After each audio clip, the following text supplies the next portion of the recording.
Hello guys,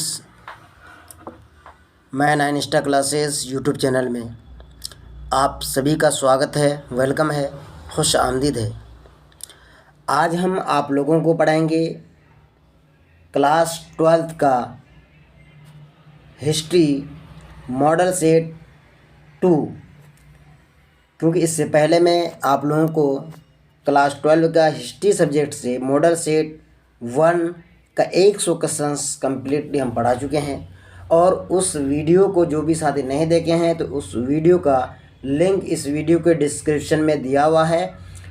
class 12 इतिहास model set 1 का video देखने के लिए लिंक क्लिक करें, वहां जाइए और आप वहां इस वीडियो को देखने के बाद उस लिंक को क्लिक करके मॉडल सेट 1 का वीडियो देख सकते हैं। तो साथियों, हम जो यहाँ आप लोगों को ये सेट जो पढ़ा रहे हैं ये सेट 2 है और बिहार बोर्ड इसी तरीके का सेट को जारी किया है, जो मैं इस तरीके का आपका क्वेश्चंस बना करके हम आपकी तैयारी करा रहे हैं, जिससे आपको 90+ मार्क्स लाने में सुविधा होगी। तो ये हमारा nine star classes YouTube channel है। इसमें जो भी साथी नए हैं तो फटाफट हमारे इस चैनल को सब्सक्राइब कर दीजिए और बेल आइकन को दबा दीजिए, जिससे आपको अगला वीडियो का नोटिफिकेशन आसानी से मिल जाए।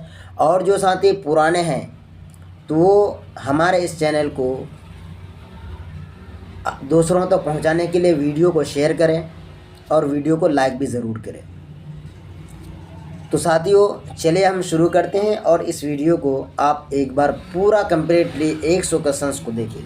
आपका बोर्ड एग्ज़ाम में 80 क्वेश्चंस रहेगा, जिसमें आपको 40 क्वेश्चंस का सॉल्व करना है, उनमें से जो आपको अच्छा लगे। लेकिन मैं यहाँ 100 क्वेश्चंस को तैयार किया हूँ जो आपके लिए काफ़ी इम्पोर्टेंट है। तो आप अपने हिसाब से अपने किताब कॉपी में 1 से 100 तक के क्वेश्चंस का जवाब हमसे पहले दे सकते हैं। इससे आपको ये पता चलेगा कि हमारा एग्ज़ाम से पहले हमारी कितनी तैयारी हो चुकी है। तो ये वीडियो किसी भी कंपटीशन के बच्चों के लिए भी ज़रूरी है, वो भी देख सकता है, जो काफ़ी बेहतरीन है। इतिहास की तैयारी उसकी हो जाएगी।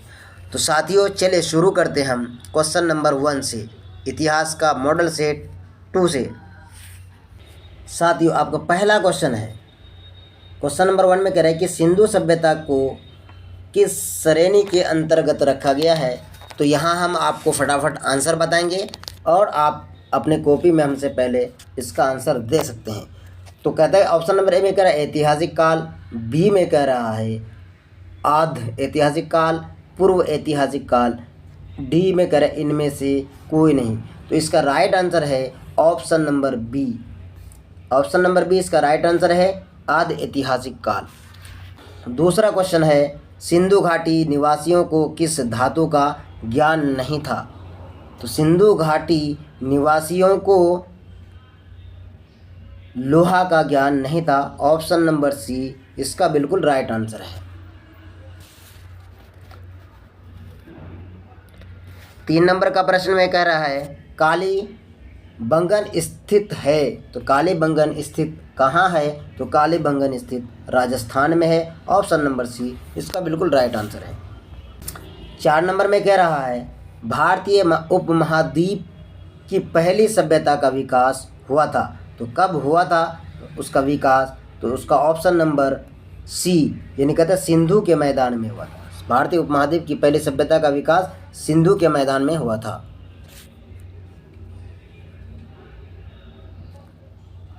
5 नंबर का प्रश्न में कह रहा है कि हड़प्पा की बस्तियों की खुदाई की गई थी। तो हड़प्पा की बस्तियों की खुदाई कब की गई थी। तो कहता है कि ऑप्शन नंबर डी इसका बिल्कुल राइट है, ए और सी दोनों, यानी सर जॉन मार्शल और मार्टिमर व्हीलर के द्वारा किया गया था।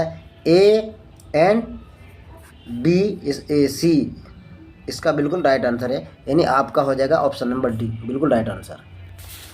6 नंबर का प्रश्न करें मुद्रा राक्षस किसकी रचना है। मुद्रा राक्षस जो है वो किसकी रचना है। तो कहता है कि विश्वदत्त का है। ऑप्शन नंबर बी इसका बिल्कुल राइट आंसर है।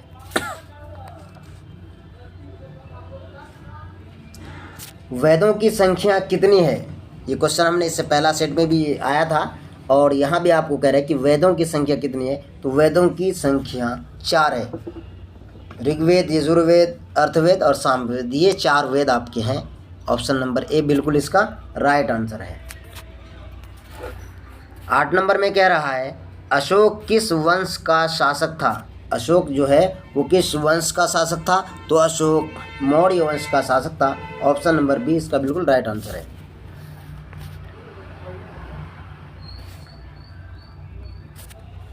9 नंबर में कह रहा है कि राज तरंगिनी के लेखक कौन है। राज तरंगिनी एक पुस्तक का नाम है, तो उसका लेखक कौन है, तो उसका लेखक है कल्हन। ऑप्शन नंबर डी उसका बिल्कुल राइट है आंसर।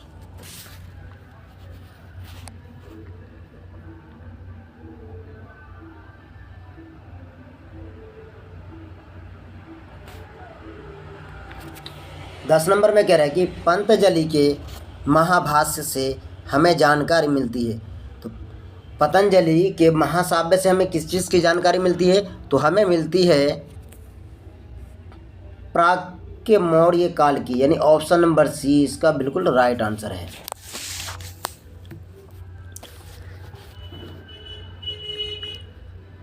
ग्यारह नंबर में कह रहा है पंच चिन्ह वाले सिक्के बने होते हैं। पंच चिन्ह वाले सिक्के किस चीज़ के बने होते हैं, तो कहता है कि चांदी के और तांबे के, यानी ए बी और सी इसका बिल्कुल राइट है, सी दोनों, तो यानी ऑप्शन नंबर डी इसका बिल्कुल राइट हो जाएगा, चांदी के और तांबे के।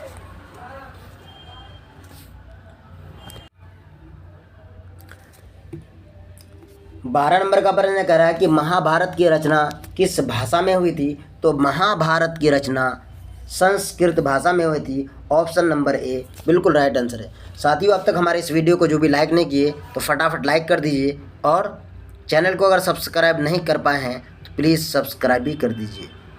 कहता है 13 नंबर की महाभारत में गंगापुत्र के नाम से किसे जाना जाता है। महाभारत में गंगापुत्र के नाम से किसे जाना जाता है, तो कहता है कि महाभारत में भीष्म को गंगापुत्र के नाम से जाना जाता है। ऑप्शन नंबर बी इसका बिल्कुल राइट आंसर है।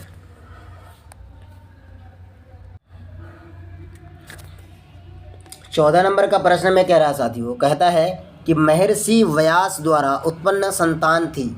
महर्षि व्यास द्वारा उत्पन्न जो संतान थी वो कौन सी संतान थी, तो कहता है कि पांडुभी और धृतराष्ट्र, विदुर और ये सभी, यानी ऑप्शन नंबर डी इसका बिल्कुल राइट है, ये सभी थे। 15 नंबर में कह रहा है कि ऋग्वेद के पुरुष सूक्त में सर्वप्रथम किस वर्ण का उल्लेख मिलता है। ऋग्वेद के पुरुष सूक्त में सर्वप्रथम किसका, यानी सबसे पहले किसका वर्णन यानी उल्लेख मिलता है, तो कहा जाता है कि शूद्र का। ऑप्शन नंबर डी इसका बिल्कुल राइट आंसर है। 16 नंबर में कह रहा है कि त्रिपिटक साहित्य है। त्रिपिटक क्या है, ये साहित्य है, तो ये किस धर्म का साहित्य है, वो कह रहा है कि बौद्ध धर्म का साहित्य है त्रिपिटक। Option number B.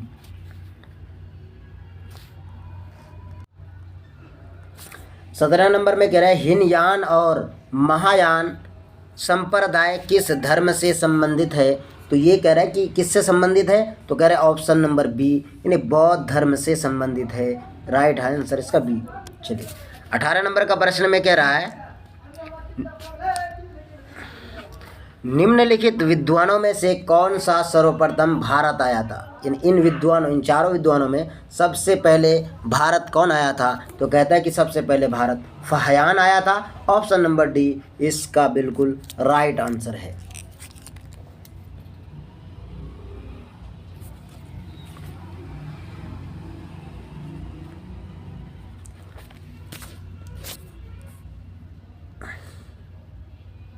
अगला प्रश्न है महात्मा बुद्ध को महापरिनिर्वाण प्राप्त हुआ था।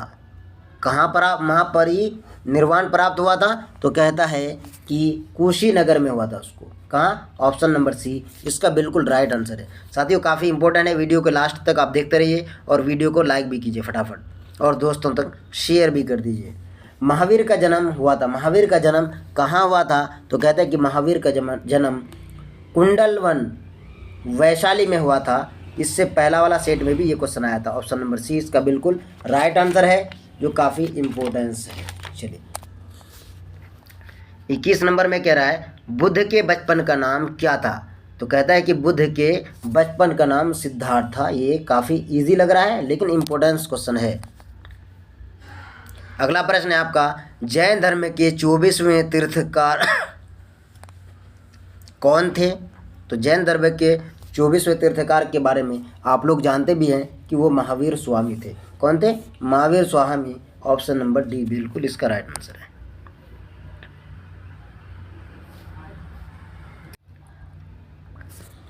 तेईस नंबर में कह रहा है इब्न बतूता किस देश का निवासी था। तो इब्न बतूता मोरक्को का निवासी था। ऑप्शन नंबर सी इसका बिल्कुल राइट आंसर है। 24वां नंबर में कह रहा है कि भारत की जिन 3 भाषाओं के ग्रंथों के अरबी भाषा में हुए अनुवादों की अलबरूनी परिचित था, वह थी।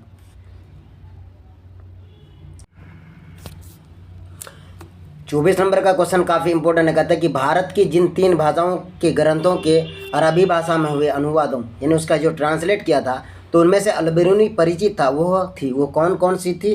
तो कहता है कि वो ऑप्शन नंबर ए यानी कि संस्कृत, पाली तथा प्रकृत, ये 3 भाषाओं की ज्ञान थी उसको। ऑप्शन नंबर ए इसका बिल्कुल राइट आंसर है।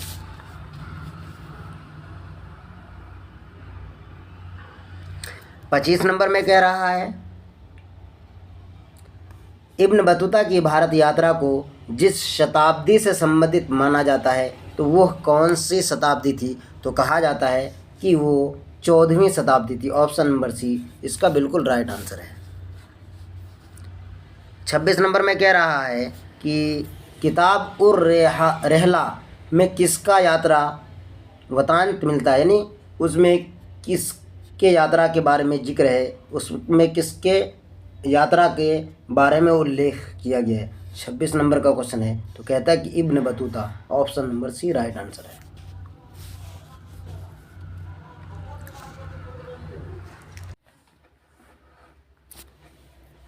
सत्ताईस नंबर में कह रहा है कि यात्रियों का राजकुमार किसे कहा गया। यात्रियों का राजकुमार काफ़ी इंपॉर्टेंट क्वेश्चन है। तो कहता है कि यात्रियों का राजकुमार ह्वेन सांग को कहा गया है। ऑप्शन नंबर बी इसका बिल्कुल राइट आंसर है। 28 नंबर में कह रहा है उत्तर भारत में भक्ति आंदोलन का आरंभ किस संत ने किया था। उत्तर भारत में भक्ति आंदोलन का आरंभ किसने किया था। तो भक्ति आरंभ का आंदोलन रामानंद ने किया था। ऑप्शन नंबर सी इसका बिल्कुल राइट आंसर है। 29 नंबर में कह रहा है कि जगन्नाथ का शाब्दिक अर्थ क्या है। जगन्नाथ का शाब्दिक अर्थ क्या है। तो जगन्नाथ का शाब्दिक अर्थ है संपूर्ण विश्व का स्वामी। ऑप्शन नंबर ए बिल्कुल इसका राइट आंसर है। चलिए 30 नंबर का प्रश्न है। 30 नंबर में कह रहा है कि निज़ामुद्दीन औलिया किस सूफ़ी सिलसिले से संबंधित है। निज़ामुद्दीन जो औलिया दिल्ली में उसका मज़ार है तो उसके बारे में पूछ रहा है कि वो किस सिलसिले से संबंधित, यानी उसका जनरेशन जो है वो किससे है उसके बारे में कह रहा है। तो वो कह रहा है कि चिश्ती से है। ऑप्शन नंबर ए चिश्ती सिलसिले से संबंधित है उसका। कबीर के शिष्य थे। कबीर के शिष्य कौन थे? ये भी इम्पोर्टेंट क्वेश्चन है। 31 नंबर का कह रहा है तो उसके शिष्य थे रामानंद के। कबीर रामानंद के शिष्य थे। ऑप्शन नंबर सी। 32 नंबर में कह रहा है कि निम्न में से महिला रहस्यवादी संत थी। कौन सी महिला रहस्यवादी संत थी? तो उसका आंसर है, कहते हैं कि रबिया। उसका सही नाम है राबिया, लेकिन यहाँ रबिया दिया है। आपका अगर क्वेश्चन आ जाए तो वहाँ इसको ध्यान रखना है, रबिया हो या राबिया हो तो ये एक ही रहेगा। तो ऑप्शन नंबर सी इसका मार देना आंसर।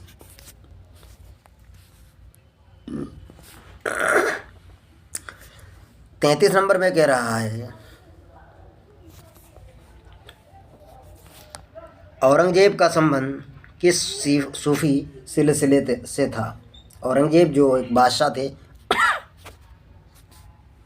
तो उसका संबंध नक्शबंद से था। नक्शबंदी जो उर्दू फारसी से आया है ये सब। तो ऑप्शन नंबर डी इसका बिल्कुल राइट आंसर हो जाएगा।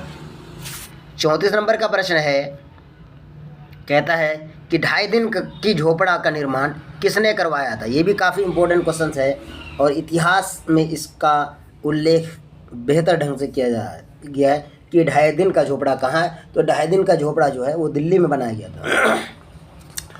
तो 2.5 दिन का झोपड़ा का निर्माण किसने करवाया। तो 2.5 दिन के झोपड़ा का निर्माण ऐबक ने किया था, जिसका पूरा नाम था कुतुबुद्दीन ऐबक।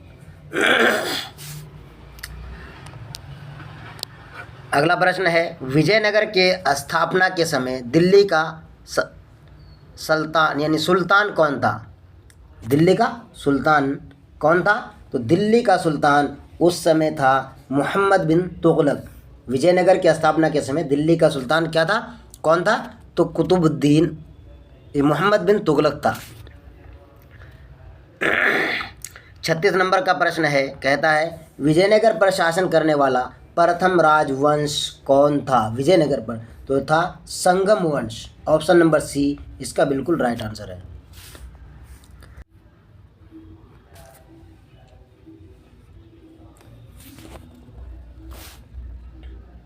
सैंतीस नंबर में कह रहा है कि मान्यतानुसार अमर शब्द का आविर्भाव संस्कृत के जिस शब्द से हुआ है तो वह कौन सा है। तो वो कहता है कि समर है। ऑप्शन नंबर बी इसका बिल्कुल राइट आंसर है, समर। 38 नंबर का प्रश्न है, कहते हैं फारस के शासक द्वारा, किसके शासक, फारस के शासक द्वारा अब्दुल रज़्ज़ाक है ना, अब्दुल रज़्ज़ाक को कालीकट यानी कालीकट जिस शताब्दी में भेजा गया वो थी, किस शताब्दी में भेजा गया था। तो वो शताब्दी था 15वीं शताब्दी। ऑप्शन नंबर ए इसका बिल्कुल राइट है। कहीं लिखने में मिस्टेक हो गया है, हर्षिकार होशुकार वो आपको मेंशन कर देना, उसमें चिंता करने की आवश्यकता आप लोगों को नहीं है। आप लोग देखते जाइए, आपको काफ़ी मज़ा आ रहा होगा। जो काफ़ी इम्पोर्टेंट क्वेश्चन है, जो सारा का सारा बहुत ही बेहतर तरीके से तैयार किया। दिल्ली सल्तनत की स्थापना हुई थी। दिल्ली सल्तनत की स्थापना कब हुई थी। तो दिल्ली सल्तनत की स्थापना 1206 ईस्वी में हुई थी। 1206 ईस्वी में हुई थी दिल्ली सल्तनत की स्थापना। अगला प्रश्न है, जो आपका मॉडल सेट चल रहा है, जो काफ़ी इंपॉर्टेंट है साथियों। अब तक जो लाइक नहीं किए फटाफट लाइक कर दीजिए। किन शासक के दरबार में अष्ट दिग्गज रहते थे। अष्ट यानी 8 दिग्गज रहते थे। काफ़ी इंपॉर्टेंट प्रश्न है। तो कृष्ण देव राय के दरबार में अष्ट दिग्गज रहते थे। ऑप्शन नंबर बी इसका बिल्कुल राइट आंसर है। 41 नंबर का प्रश्न है, निम्न में से पुर्तगाली यात्री कौन था। ये बिल्कुल इम्पोर्टेंट क्वेश्चन है। तो इसमें कहता है कि इनमें से पुर्तगाली यात्रा कौन था। इनमें से कोई नहीं था। ऑप्शन नंबर डी है। लेकिन मैं आपको बता देता हूँ पुर्तगाली यात्रा कौन था। तो वास्को डी गामा था। कौन था, वास्को डी गामा। उसको याद रखने का ट्रिक है इंडिया, इंडिया डी आया तो वास्को डी गामा। ये आपको याद रखना है कि वास्को डी गामा भारत आया था 1498 ईस्वी में। ये भी याद रखना है आपको। 42 नंबर का प्रश्न है, अकबरनामा की रचना किसने की थी। अकबरनामा की रचना किसने की थी। अबुल फजल ने की थी।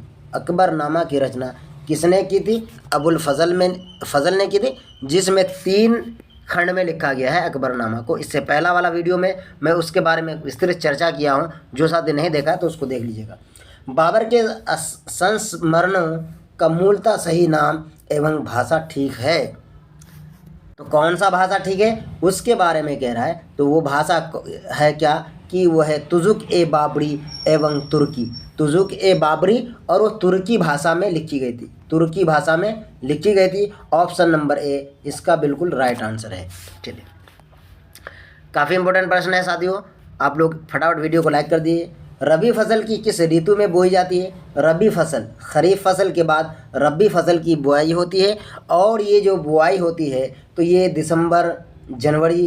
नवंबर दिसंबर जनवरी के महीने में रबी फसल की बुआई की जाती है। तो आप लोग बखूबी समझ में आ रहा होगा कि वो कौन सा ऋतु हो सकता है। तो वो है बसंत ऋतु।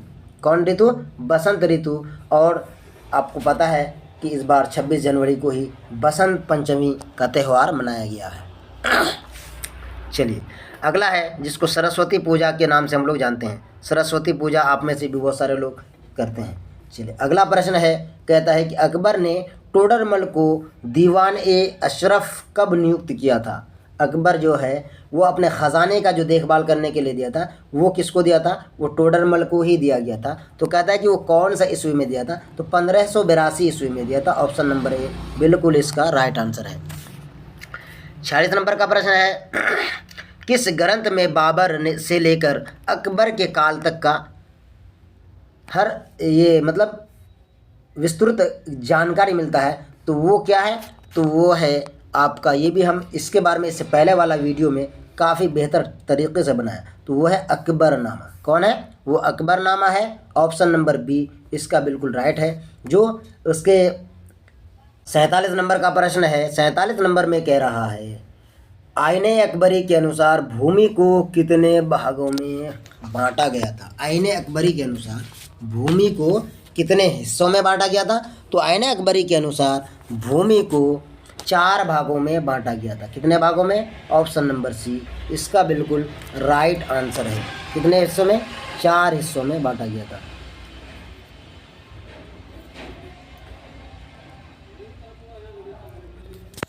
चलिए 48 नंबर का प्रश्न है, जो भी ये भी इम्पोर्टेंट है, जहांगीर का शासनकाल क्या है। यानी जहांगीर जो शासन किया था उसका शासनकाल क्या है, तो उसका शासनकाल था 1605 से लेके 1627 ईस्वी तक। ऑप्शन नंबर डी इसका बिल्कुल राइट आंसर है।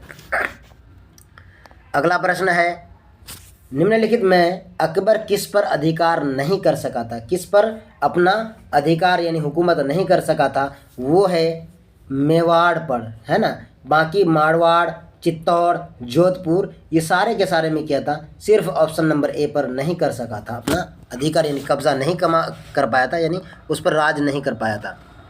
चलिए अगला प्रश्न है, अकबर का संरक्षक कौन था, यानी उसका देखरेख करने वाला, उसका हिफाजत करने वाला कौन था, तो उसका देखरेख करने वाला और उसका हिफाजत करने वाला था Bairam Khan. Option number D इसका बिल्कुल राइट आंसर है। अगला प्रश्न है, मुग़ल नाम उत्पन्न हुआ था, यानी किस मुग़ल नाम जो है वो कैसे उत्पन्न हुआ उसके बारे में कह रहा है। तो कह रहा है मुग़ल नाम मंगोल से उत्पन्न हुआ था, क्योंकि मंगोल से ही मुग़ल ख़ानदान के लोग भारत आए थे। अगला प्रश्न है जो काफ़ी इम्पोर्टेंट है, 51 नंबर में कह रहा है कि औरंगजेब का देहांत हुआ था। औरंगजेब का जो देहांत हुआ था वो कैसे हुआ था और कब हुआ था, तो औरंगजेब का देहांत ऑप्शन नंबर बी यानी 1707 ईस्वी में हुआ था। ऑप्शन नंबर बी इसका बिल्कुल राइट है कि 1707 ईस्वी में औरंगजेब का देहांत हो गया था। बुलंद दरवाज़ा किस स्थान पर है, ये बुलंद दरवाज़ा किस स्थान पर है, तो कहता है कि बुलंद दरवाज़ा फतेहपुर सिकरी में है। जब फतेहपुर सिकरी को कब्ज़ा किया था तो वहाँ एक दरवाज़ा यादगार के लिए बनवाया गया था। अगला प्रश्न है, बादशाहनामा किसने लिखा था। बादशाहनामा जो किताब है वो किसने लिखा था, तो कहता है कि अब्दुल हमीद लाहौरी ने लिखा था बादशाहनामा। 55 नंबर में है, दरबार में अभिवादन का तरीका निम्न में से कौन सा था। जब दरबार में कोई बादशाह आते थे तो उसका अभिनंदन कैसे किया जाता था और किस तरीके से किया जाता उसके बारे में कह रहा है। तो उसका अभिवादन करता था कि ये सभी है, यानी कॉर्निश के द्वारा, सजदा के द्वारा, पायवोस के द्वारा, यानी ये सभी। जब बादशाह आता था तो कुछ लोग सजदा करते थे, कुछ कॉर्निश बजाते थे और कुछ लोग पायवोस भी करते थे, यानी ये सभी। Option number D right answer है इसका।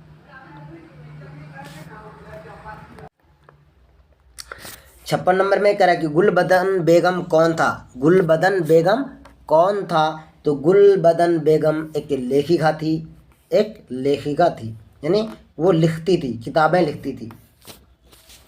चलिए अगला प्रश्न है, मुग़ल प्रशासन में जिले को किस नाम से जाना जाता था। यानी मुग़ल प्रशासन में जिले को किस नाम से जाना जाता था, तो जिले को सरकार के नाम से जाना जाता था। किस नाम से, सरकार के नाम से जाना जाता था। 58 नंबर में कह रहा है कि संथाल विद्रोह का नेतृत्व किया था। संथाल विद्रोह का नेतृत्व किसने किया था? तो संथाल विद्रोह का नेतृत्व किया था सिद्ध एवं कान्हू ने किया था। ऑप्शन नंबर डी इसका बिल्कुल राइट आंसर है। 59 नंबर में कह रहा है कि राजमहल की पहाड़ियों में मुख्यतः जो लोग रहते थे वह कौन थे? राजमहल की पहाड़ी में तो वो पहाड़िया और संथाल लोग थे। ऑप्शन नंबर ए बिल्कुल इसका राइट आंसर है। 60 नंबर का प्रश्न है, कहता है कि 18वीं शताब्दी में बंगाल में नीलामी में कितने प्रतिशत से अधिक बिक्री फर्जी होती थी, यानी गलत तरीके से उसका बिक्री किया जाता था? तो कितना प्रतिशत? 39%। ऑप्शन नंबर डी इसका बिल्कुल राइट आंसर है। भारत आने वाले प्रथम यूरोपियन था पुर्तगाली था। पुर्तगाल के लोग आए थे सबसे पहले। कौन लोग आए थे? पुर्तगाल के लोग आए थे। वो ऑप्शन नंबर ए बिल्कुल इसका राइट आंसर है। ऑप्शन नंबर ए बिल्कुल इसका राइट आंसर है। 62 नंबर में कह रहा है 62 नंबर का प्रश्न है, रैयतवाड़ी बंदोबस्त के जनक थे। रैयतवाड़ी बंदोबस्त के जनक कौन थे? तो कहते हैं कि रैयतवाड़ी बंदोबस्त के जनक मुनरो एवं रीड थे। ऑप्शन नंबर सी बिल्कुल इसका राइट आंसर है। 63 नंबर में कह रहा है किस सरकारी रिपोर्ट से भारतीय कृषक जनजातियों की स्थिति का पता चलता है, यानी कौन सा रिपोर्ट से? तो कहता है कि बुकानन की रिपोर्ट, 5वीं रिपोर्ट, दक्कन दंगा आयोग रिपोर्ट, उक्त सभी। ऑप्शन नंबर डी, यानी इन तमाम से उन भारतीय कृषक जनजातियों की स्थिति का रिपोर्ट चलता है। Option number D. 1857 का विद्रोह आरंभ हुआ था। 1857 का विद्रोह आरंभ कब हुआ था? तो कहता है कि 10 मई को हुआ था 1857 का विद्रोह। इससे अगला वाला जो हम सेट कराएं, सेट 1, उसमें भी ये क्वेश्चन आया था।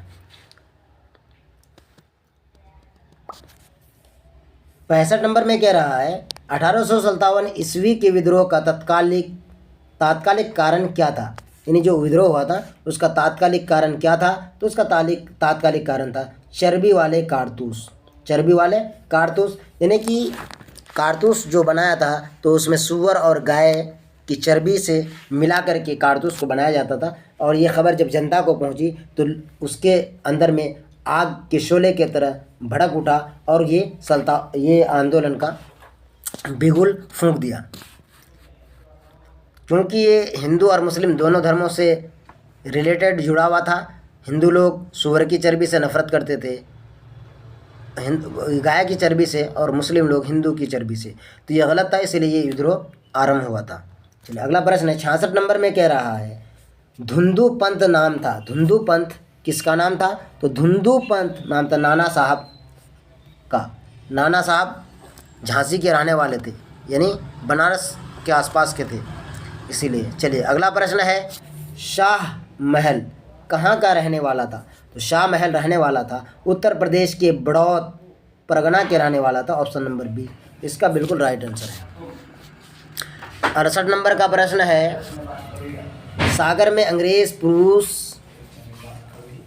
महिलाओं एवं बच्चों को कितने दिन किले में शरण लेकर रहना पड़ा?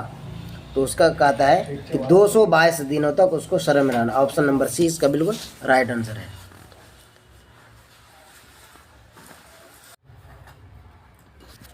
69 नंबर में कह रहे कि द ग्रेट रिवॉल्ट नामक पुस्तक किसने लिखा? तो ये पुस्तक अशोक मेहता ने लिखा था। ऑप्शन नंबर बी इसका बिल्कुल राइट आंसर है। अगला प्रश्न है दक्षिण भारत में किस स्थान पर विद्रोह हुआ था? दक्षिण भारत में यानी साउथ इंडिया में किस जगह विद्रोह हुआ था? तो कहता है कि कोल्हापुर में, सतारा में, पूना में, इनमें से सभी। ऑप्शन नंबर डी यानी तीनों जगह विद्रोह हुआ था। 71 नंबर का प्रश्न है किस महिला ने सतारा, उज्जैन, ग्वालियर आदि में 1838 से 1863 ईस्वी तक अंग्रेज़ों के विरुद्ध षड्यंत्र किया था? तो ये किसने किया था? तो महारानी बैजाबाई सिंधिया ने किया था, ऑप्शन नंबर बी इसका बिल्कुल राइट आंसर है। 72 नंबर का प्रश्न है 1857 के विद्रोह के समय भारत का बादशाह कौन था? तो उस समय भारत का बादशाह बहादुर शाह जफ़र था, जो आखिरी बादशाह था मुग़ल साम्राज्य का, और उसको अंग्रेज़ों ने रंगून ले जाकर कैद करके रखा था। 73 नंबर का प्रश्न है भारत में रेलवे की शुरुआत कब हुई थी? तो भारत में रेलवे की शुरुआत 1853 ईस्वी में हुआ था, ऑप्शन नंबर सी इसका बिल्कुल राइट आंसर है। 74 नंबर का प्रश्न है प्लासी में अंग्रेज़ों तथा बंगाल के नवाब में युद्ध हुआ था। प्लासी में जो युद्ध हुआ था, ये प्लासी जो जगह है ये बंगाल में ही पड़ता है, तो ये युद्ध कब हुआ था? तो कहता है कि सन 1757 ईस्वी में प्लासी में युद्ध हुआ था अंग्रेज़ों और बंगाल के नवाबों के बीच। अगला प्रश्न है चौल इमारतें इस नगर की प्रमुख विशेषता है। चौल इमारतें जो है वो कौन सी नगर की प्रमुख इमारतें हैं? तो वो कहता है कि बम्बई में चौल इमारतें बनी हुई है और वो वहाँ की प्रमुख विशेषताएं हैं। 76 नंबर का प्रश्न है छोटे अस्थाई बाज़ार को क्या कहते थे? यानी अस्थाई यानी छोटे छोटे बाज़ार बिल्कुल लगे हुए रहता, तो उन बाज़ारों को क्या कहा जाता था? तो उन बाज़ारों को गंज कहा जाता था। उन बाज़ारों को गंज कहा जाता था। अगला प्रश्न है 77 नंबर का प्रश्न है 1919 के अधिनियम को क्या कहा जाता है? तो 1919 के अधिनियम को मॉन्टेग्यू चॉम्स्फोर्ड सुधार एक्ट कहा जाता है, ऑप्शन नंबर सी इसका बिल्कुल राइट आंसर है। 78 नंबर है सविनय अवज्ञा आंदोलन कब प्रारंभ हुआ था? तो सविनय अवज्ञा आंदोलन सन 1930 ईस्वी को प्रारंभ हुआ था, ऑप्शन नंबर सी इसका बिल्कुल राइट आंसर है। अगला प्रश्न है जलियांवाला बाग हत्याकांड किस वर्ष हुआ था? तो जलियांवाला बाग 1919 ईस्वी में हुआ था, ऑप्शन नंबर ए इसका बिल्कुल राइट आंसर है। आप लोगों को पता है कि वहाँ 1600 राउंड की गोलियाँ महज 10 मिनट के अंदर में चलाया गया था। 80 नंबर का प्रश्न है इंडियन नेशनल आर्मी का गठन किसने किया था? इंडियन नेशनल आर्मी का गठन किसने किया था? तो इंडियन नेशनल आर्मी का गठन सुभाष चंद्र बोस ने किया था। किसने किया था? सुभाष चंद्र बोस ने किया था, जिसकी दुर्घटना में मौत हुई थी। 81 नंबर में कह रहे निम्नलिखित में किसका प्रकाशन अबुल कलाम आज़ाद ने किया था? कौन सी पुस्तक को अबुल कलाम आज़ाद ने किया था? तो पुस्तक नहीं बल्कि ये अखबार है, अल हिलाल नाम का ये अखबार है, ये अबुल कलाम आज़ाद ने किया था। यंग इंडिया ये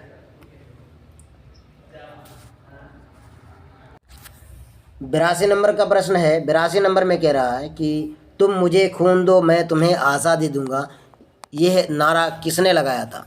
तुम मुझे खून दो मैं तुम्हें आज़ादी दूंगा, ये किसने लगाया था? तो ये सुभाष चंद्र बोस ने ही ये नारा लगाया था, ऑप्शन नंबर डी इसका बिल्कुल राइट है। सुभाष चंद्र बोस ने ही कहा था तुम मुझे खून दो मैं तुम्हें आज़ादी दूंगा। आज लोग वक्त नहीं देना चाहता। मोहनदास करमचंद गांधी को महात्मा बनाया था, तो महात्मा कैसे बनाया था और वो कहाँ बना था? तो कहता है कि उत्तरी अफ्रीका ने उसको महात्मा बनाया था। अगला प्रश्न है दूसरा गोलमेज सम्मेलन लंदन में आयोजित हुआ था, तो ये कब हुआ था? तो गोलमेज सम्मेलन जो हुआ था वो 3 गोलमेज सम्मेलन हुआ था, और ये कह रहा है यहाँ दूसरा गोलमेज सम्मेलन की बात कर रहा है कि दूसरा गोलमेज सम्मेलन कब हुआ था? दूसरा गोलमेज सम्मेलन 1931 ईस्वी में हुआ था, ऑप्शन नंबर बी इसका बिल्कुल राइट आंसर है। 84 नंबर का प्रश्न है साइमन कमीशन भारत कब आया था? साइमन कमीशन जो भारत आया था तो वो कब आया था? तो साइमन कमीशन 1928 ईस्वी में भारत आया था, ऑप्शन नंबर बी उसका बिल्कुल राइट आंसर है।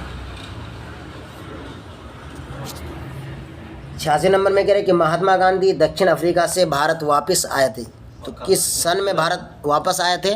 तो कहता है कि 1915 ईस्वी में वो भारत वापस आए थे।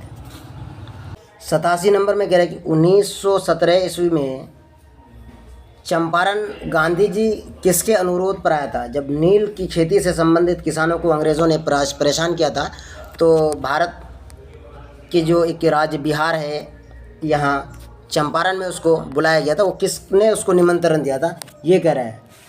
तो बिहार में उसको आने के लिए सन 1917 में जो आया था वो राजकुमार शुक्ल ने उसको निमंत्रण दिया था। किसने दिया था? राजकुमार शुक्ल ने दिया था। Option number D. 88 नंबर का प्रश्न है, कौन सा आंदोलन डांडी से प्रारंभ किया गया था? कौन सा आंदोलन डांडी से प्रारंभ किया गया था? तो कहता है कि सविनय अवज्ञा आंदोलन। ये जो 24 दिन का यात्रा था, जो नमक से संबंधित आंदोलन किया गया था महात्मा गांधी ने, तो ये आंदोलन 24 दिन में उसका सफ़र डांडी से लेके वहाँ तक का सफ़र कंप्लीट हुआ था, तो उसको कहते हैं सविनय अवज्ञा आंदोलन, जो नमक से संबंधित है। नमक कानून का विरोध में महात्मा गांधी ने ये प्रारंभ किया था।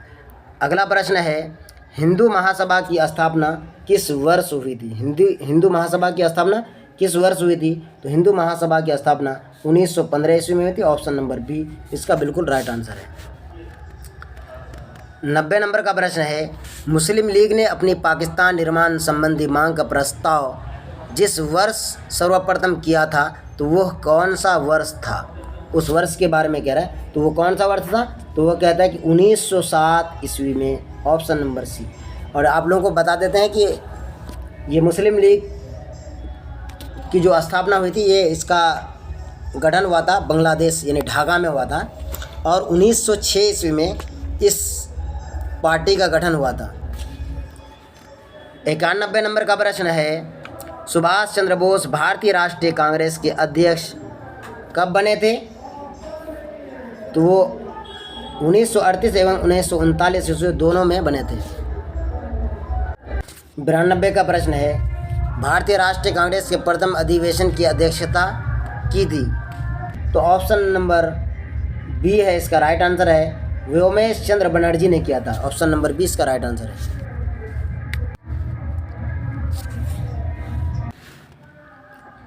94 नंबर में कह रहा है कि सांप्रदायिक समस्या सुलझाने हेतु कौन सा फॉर्मूला प्रस्तुत किया गया था? सांप्रदायिक जो समस्याएं हो रही थी उसको सुलझाने के लिए कौन सा फॉर्मूला अपनाया गया था? तो कहता है कि राजगोपालचारी फॉर्मूला अपनाया गया था। ऑप्शन नंबर सी इसका बिल्कुल राइट आंसर है।